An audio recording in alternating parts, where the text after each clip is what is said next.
రవి, మధ్యలో వెళ్ళిపోతున్నావేంటి రవి?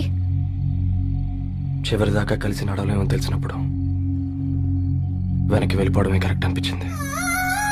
వాళ్ళతో అలా అబద్ధాలు చెప్పినందుకు కోపం వచ్చిందా? లేదు,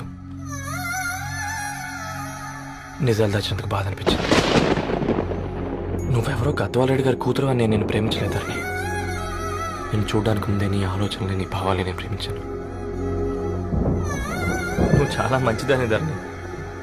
అంటే మొదట్లో నేను ఎలాగైనా కలవాలి, ఒక్కసారైనా మాట్లాడాలని చాలా ట్రై చేసేవాడిని. కుదిరేది కాదేంటో. అలాంటిది నువ్వు నాతో ఫ్రెండ్షిప్ చేసావు. నేను నెలంతటికి తాగితే 300 అవుతారని. నువ్వు ఎక్కడికి తీసుకెళ్ళవే? ఏంటా ప్లేస్ అది? Star bucks. కప్పుకు 300 ఏంటారండి, పిచ్చ ఎర్రా.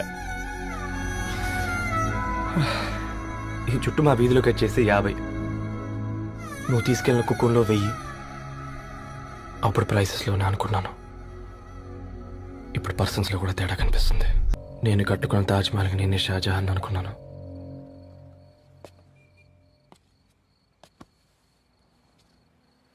కూలీనేనా?